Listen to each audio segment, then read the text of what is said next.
Hello, good morning, and welcome back to another episode of Artist Over Actor. My name is Javon Henry. I'll be your host. I'm a full time voiceover artist and a full time actor. I'm here to give you the tips and the tools to transition to being a full time actor in the industry. So, today's topic is AI versus voice actors. Today, we're going to be going over a couple of things that you need to know about artificial intelligence, what it is, how it works, and will it take your job? And I got a tidbit of information at the end of this episode for you that the answer is going to be leaning more towards no, you don't really have to worry about something or anything of this nature. You can kind of work through it. So let's go ahead and get started and wait till the end so that you can get that tidbit of information. I got a secret tip that's going to make life a lot easier for you as an actor working in the industry. All right, so let's go ahead and start with this. Quit Pro Tools here because Pro Tools is jumping up and blocking the screen. All right. What is AI? First, let's go ahead and start by talking about that. We can't really even get into it unless we understand what the heck we're talking about. So, AI, otherwise known as artificial intelligence, is computational learning, essentially. You feed the computer a bunch of information, a bunch of data sets, and it can take those data sets and start to learn, start to profile, and start to create answers for you. Now, AI is not new. It's been around for the last, I'd say, like 8 to 10 years. They've been working slowly to get this AI up and running, and now you have ChatGPT. ChatGPT is one of the AI that's in the forefront of our minds currently. It is an artificial intelligence that you can pretty much feed it any question, and it will give you pretty much any answer. It can write a book for you. It can do an essay for you. It can script your stories. It can script a short film. It can do a lot of stuff, and it has a lot of people scared, especially voice actors, because one of the things that it can do is copy your voice. Now, is that a scary thing? It is something that is a little bit intimidating, especially because it makes it feel like it's the end of the industry. It's the end of the line. If it can copy your voice, then that's it. But there is really good news for you. Let's keep going. Um, Now, AI voices versus text to speech. We've had text to speech for years. I mean, Siri is text to speech essentially. But what is the difference between an AI voice and text to speech? Well, text to speech is essentially if I were to go ahead and put a whole bunch of words into a computer, right? And I were to say, I am a robot.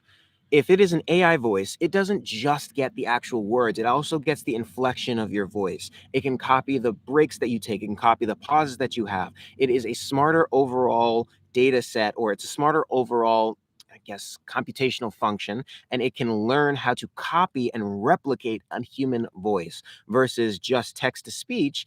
It can just pull out those words and it can create a sentence, but it's still robotic. So instead of having, I am a robot, it has, I am a robot. It's like when you go onto TikTok or Instagram or you have any of those text to speech filters. They're not really intelligent. It's just taking those words and it's just saying them with a voice. Yeah, they've trained, or they didn't even really train it. The words are just connected to a voice that they have recorded. So it's not as intelligent. Now, what can this actually do? What can AI do that is freaking out so many people? Well, like I said, it can replicate your voice. It can replicate not only your voice, but it can also replicate cadence and tone and emotion, asterisk on emotion for this one, in a certain light, right? So one of the biggest worries about AI is that it doesn't need that much information in order to actually replicate your voice. If I were to feed an AI about maybe an hour of clean audio, it would be able to accurately replicate my voice, right? And that's just it. That's at the briefest and barest moments that we are right now. It's only going to get intensely better from here as it gets more data. So that's one of the biggest issues that we're facing as voice actors. Well, if something can just clone my voice, well, will they actually need me?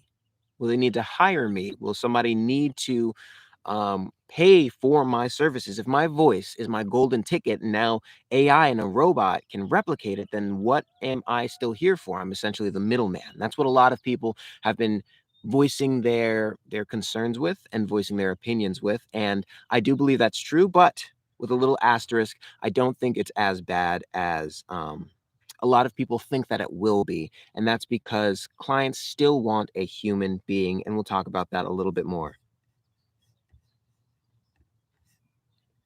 Let's see, what else can they do? Well, they can replicate your voice with just an hour, but they can also sing. They can rap, they can talk, they can pretty much do whatever you put it in to do because it doesn't just take your words and then just pull them out slowly out of a dictionary or a category. It actually physically replicates the cadence of a human voice. So yeah, AI can sing, it can talk, it can dance, it can do whatever you set it to do because it takes those data sets and it learns how to do them. So, what is the worry? We've gone over there are basically three things that most people are worried about. AI taking jobs. A lot of people are worried about if the AI becomes intelligent enough to actually take your job. Now, I think that this one is too big of a problem for this reason, right? There are always going to be applications where clients either didn't have the budget or didn't see the necessity of spending money for an actual trained voiceover artist. There are always going to be instances like that. I even still get reach outs from people who want a fully fledged animation and they only want to pay $30 for a lead role. They only want to pay $50 for a lead role. Either they don't see the benefit or they don't care enough about the benefit in order to actually pay a voice actor, a voiceover artist. Now, there are always going to be people like that. You can't do anything about that. And yes, they're going to be the ones who utilize the AI. That's 100% understood. However, they weren't going to be the ones that actually paid you a fair rate in the first place, right? They weren't going to be the ones who actually understood your not commitment, but they weren't going to be the ones who actually understood what you brought to the table, either creatively or with your skill set. So, yes, it will cost some jobs on the lower rung of the ladder, but that's not something that you should really be worrying about anyway. If you have a client who's like, I will give you 25 bucks to voice this whole 1500 line or 1500 word project, you should have said no anyway. I mean, if there's an AI who's going to take that, nobody should really be taking that anyway. You could educate that client to get them up to a higher budget point probably, but just know that it is going to replace some jobs. Like there's no getting around that. There's no getting around that. Now, AI trained voices stealing your voice. This is something that has a little bit more merit. If you can train artificial intelligence to take your voice, this is your trademark, right? This is your brand. Your voice is your brand. The style that you bring to the table is your brand, but your voice is a big part of that. And that's a big worry for a lot of people. Now, I have some good news on this front. It's not only about the voice, it's also about your style, your delivery, your training, your personality, what you bring to the table, your knowledge, all of this stuff that an AI can't take, but your voice that does seem like it's a little too far. And there's not really much that you can do in terms of making it not happen with just a couple of hours of clean audio, which for a voice actor, we all have a couple of hours that we upload for clients. It does become a problem pretty quickly. But we're going to go over some things that you can do to mitigate the risk and to protect yourself from that. But that is something else that voice actors are generally worried about when it comes to AI. Now, bad actors making actors say something that is untrue. Misinformation is going to be something that becomes a bigger problem in the 21st century.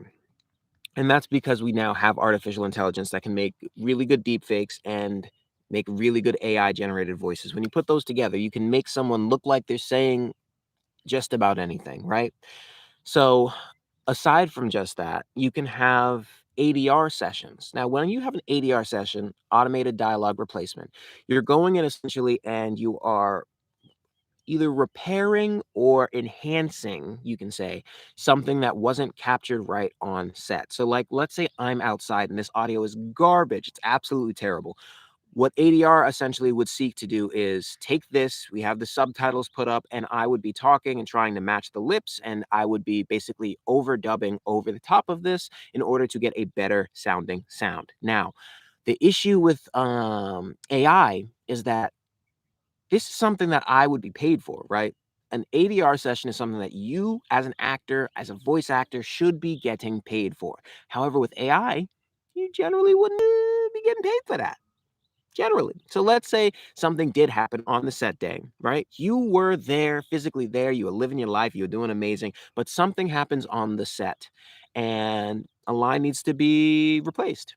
Well, now we have your voice, just feed it into an AI machine. They will replicate your voice and we can do ADR that way, especially for little lines where in the big overarching picture, not too many people will notice. Now, that is something that needs to be protected against. That's something that will cost you money because an AI is taking your voice and taking a portion of your job at that point. So there are a couple of ways to mitigate that and defend against that. Last and not least, copyright and usage right nightmares. Understanding that this is going to be a copyright nightmare. Let's say I use William Shatner to read an audiobook, right? What right does he have to come after the project and say, you use my voice, I deserve compensation? That is going to be a huge, huge sticking point. We got to now figure out are the ramifications of this new technology that's moving along so quickly? Now, there is a good front, a little bit of a win when it comes to creatives in this front. I'll share the news. They've recently announced that you cannot copyright AI generated art. So what does this mean? It means that it's going to be a lot harder for productions to utilize AI art because of the fact that it can be utilized in multiple places right off the bat. So what I mean by this, let's say once again, I wrote a book and I want it to be illustrated, and I use AI to deliver all of the illustrations for that book.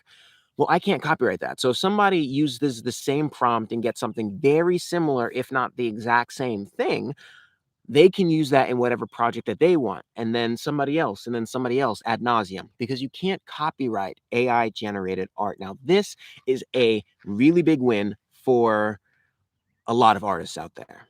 Now, why?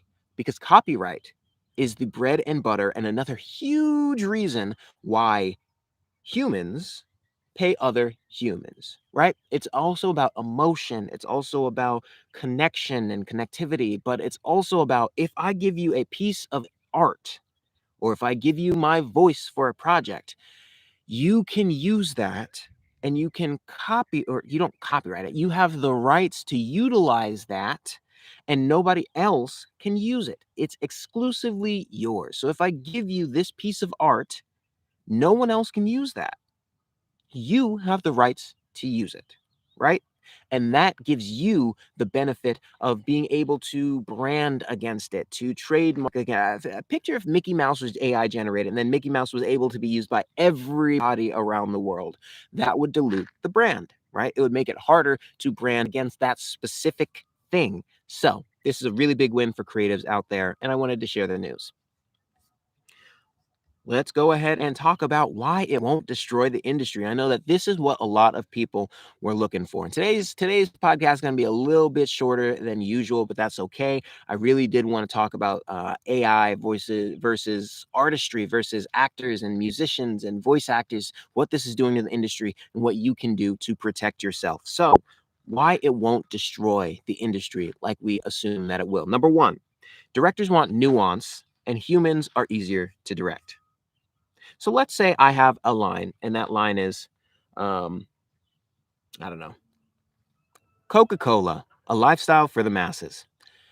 It is a lot easier for a director to just go, hey, okay, so Coca-Cola, a lifestyle for the masses. I want you to say it at the front like you're an announcer, and then at the back like it's a lifestyle read. Coca-Cola, a lifestyle for the masses. You can direct a human so much easier to do nuanced, detailed reads than you ever could currently an AI generated voiceover artist. Yes, you can put in a prompt saying, "Oh, I want this," but when you go, "Okay, I want an ABC take. I want you to read this 3 times in a row, this nuance, but change something slightly each time."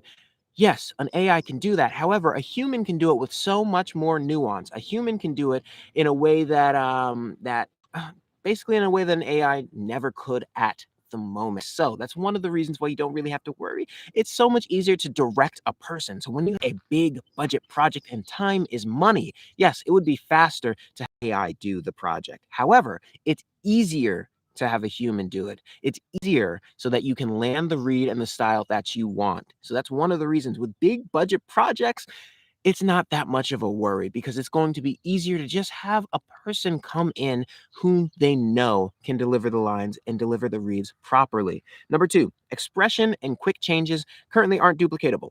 What does that mean? When you need a quick change, when you need a quick turn for a line read. So let's say I'm super excited at the top and then I get super nervous and withdrawn. So let's say I'm reading a line. Let me back up from the mic a little bit. I don't want to blow this out for anybody.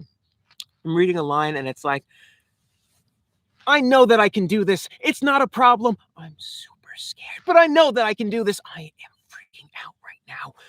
Those quick turns aren't something that would be easy for an AI model to do. It would be easy for a director to just come on and say, hey, I want this to be really quick at the top and then switch it and then come back. It's easy for a human to be able to do that. We understand the nuance, we understand the emotionality, we understand the context of these lines and these reads. An AI generated voiceover model does not. All they understand is here's the line. I know how to read it with breathing and with pausing, with all this, but they don't understand the nuance. So, once again, humans are more easy to direct than an AI generated model. Yes, you can just put in prompts and you will get something out at the end that is usable, but it will not be nuanced and detailed and emotive. All right. Number three, there, like I said at the top, there are always going to be people looking for cheap options. And in some cases, a lot of the end users really don't give a damn. Have you ever been on YouTube and you looked up an audiobook? And the audiobook, you tell it was a text to speech reader. Like you can tell it wasn't the actual production. It was just somebody uploaded all of the words in a text to speech application, and they got a whole book at the end. Congratulations, that's the whole book. And you listen to it, and you're like, well, this isn't really that good, but it's giving me the information that I'm looking for. That's what a lot of productions are going to go with, right? They're going to say, oh, I would have done the same thing, but now it sounds a little bit better, right? That's not something that you can do anything about. AI is here whether or not we like it. It is the genie is out of the bottle, right? All we can really do is protect ourselves against it and mitigate the downfall for our jobs a little bit. Now, humans connect with other humans. This is right off the bat. Humans are always going to have a more integral connection with other humans. That's why the AI voices sound so human, so that there's no uncanny valley, so that it is a more connective point. However, when you are physically talking with your director, when they're physically watching your facial expressions, when they're physically watching you emote to bring a character to life, that is a deeper connection than you will usually get in most circumstances. In pretty much every circumstance that you will get with an AI, that human to human connection will beat out the AI when it comes to most productions. That's why a live session, a live directed session, is going to be key. It's going to be a great way to bridge that gap between, and it's going to be a great offer. Now, it doesn't even have to just be live. I'm not saying you go into the studio. I'm saying even if it's over Zoom, having that face to face connection so that the director can direct you and tell you, oh, this is what I need. I want this change to be like this. It's going to be something that's going to be integral and key in order to having some job security. You know? And last but not least, authenticity is king. When it comes to you and your own story, your own voice, your own unique take on a character, that's something that cannot be simply duplicated and generated with AI. It's something that has to do with your own connection to a character, with your own life, what happened to you throughout your life to make you the person who you are. That's what bridges the gap between a fictional character on a screen and you acting to bring that character to life. So don't worry about AI just being able to come in and take your job right off the bat. You have something to bring to the table that you can provide. So, authenticity is king. Be uniquely yourself, and it's going to set you apart from any other actor and any AI generated voiceover. Now, last but not least, let's talk about how to prepare. Preparation is key when it comes to these seismic shifts sorts of things. So you can prepare to have it not affect you in the most, and you can prepare to take advantage of it. We're going to talk about both of those things and what you can do. Now, Nava, look them up. They are an organization that has a dedicated unit to actually working to take your voice. If you get AI duplicated down from any website, it is absolutely amazing. And they also have resources to help protect you against AI. So they have AI writers, they have writers, not writers, writers, things to put in your contract so that it can protect you against having your voice cloned, your voice duplicated, and your voice used without proper payment. So look up Nava, Nava. Amazing organization. Now, number two, contracts. Going back to those contracts. In your contracts, you need to start giving out contracts to all of your clients, because down the line, once again, they only need a couple of minutes, if not an hour, of your voice in a clean recorded line in order to use it to train AI to copy and replicate and duplicate your voice. So you need to make sure that you are giving all of your clients a contract and it is explicitly stipulated that they are not allowed to utilize your voice in any way other than the specific use case of the project, and spell it out. Say, you are not allowed to use my voice for any AI generated prompts or any training of an AI data set. You're not allowed to do it. Right then, you have a legal case. If your voice does get duplicated, if they do use it for ADR without paying you due rights or due payment, you can take them to court. So protect yourself by understanding and putting in your contracts that AI training on your voice is not allowed, right? That way you have an actual way to sue to get compensation should it be used anyway. Negotiate to get paid if your voice is AI model. Let's say you are perfectly okay with this. Let's say you're like, okay, I understand that AI is the future. I want to see how I can get paid from it. Negotiate with the project to say, hey, if you decide to use my voice for an AI training so that, let's say there is ADR. Let's say there's ADR and you need to replace something. Sure, you can go ahead and use my voice. Sure, you can train an AI for this specific project. Be clear, because if they get the right to train an AI to use your voice for anything, then money's off the table. So be specific when it comes to this. You can say you can use my voice for ADR for this project and this project alone. You can't use my voice outside of this project, and it will cost you X amount of money. What this is going to do is it's going to make it so much more profitable and faster for you. You don't have to go in for the session. They can just train a data set and boom, bam, bizzle, they can use your voice. And if they like it, great. And you get paid for it. That's great. Number two, you can basically create stipulations saying, hey, XYZ company, hey, production house. I would utilize this if I was going specifically to a production house. Now, I wouldn't say just an overarching wide range of people should have the right to your voice. Your voice is special, it is unique, it is yours. But if you wanted to, you can go to a production house and say, hey, I have a really unique marketable voice. I will let you train an AI data set. And then for every project that you use my voice, I want XYZ amount of dollars. And I want residuals. Every time a product sells, I mean, this is a little bit much, but you see the point. You can basically make it so that if you want to train an AI, I'm going to make money from it. And you don't have to do any work. Now, you could see this as reoccurring income. You could see it as any amount of buzzwords. However, this is just a way for you to see this future and make the most of it. And you can actually understand what's coming, because regardless of how we feel about it, it is coming. The genie's out of the bag. What we can do is prepare for this future, understand it, and use it to the most of our advantage. So, thank you guys so much for joining this live stream. I know this one was a little bit shorter than usual. However, I wanted to really talk about AI, the future of AI, what it's doing to our industry, and what it will do to our industry, and how to protect ourselves. It's important to understand this technology and not just to go about it blind. Understand that there are AI technologies right now where I can type in what was the one? Will Smith eating spaghetti. And it will shoot out a video of Will Smith eating spaghetti. And yes, it's not the best looking video. Of course, happy to chat with you, Kato. Thanks for tuning in. It's lovely to see you on this Monday. Hope that everything's well. Um, and it will shoot out a video of Will Smith eating spaghetti. Now, it doesn't look great right now. However, with just a couple of words, you're able it's the AI generation model is able to take images of Will Smith, stitch it together at 24 frames per second, understand what spaghetti is, understand who Will Smith is, and create this whole computational data set to create an image of someone eating spaghetti. And even though it doesn't look good now, in 6 months, it might look flawless. We don't know. So it's just important to have the information to protect yourself against it.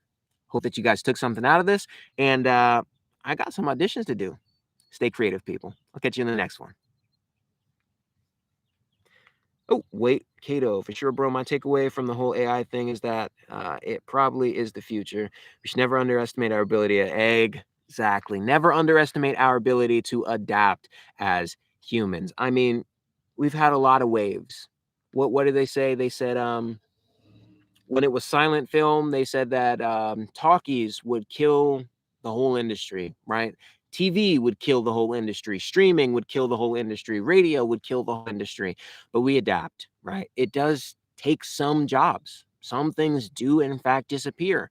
But that is the unfortunate slash fortunate price that we pay for enhancement in technology. I mean, as the world moves forward, we learn, we adapt, and that's exactly right, Kato. We move with the times, we adapt, we keep on chugging, and we keep our artistry alive. That's all you can really do. Anyway, I got some auditions to do, so I'll catch you guys in the next one. Bye, people.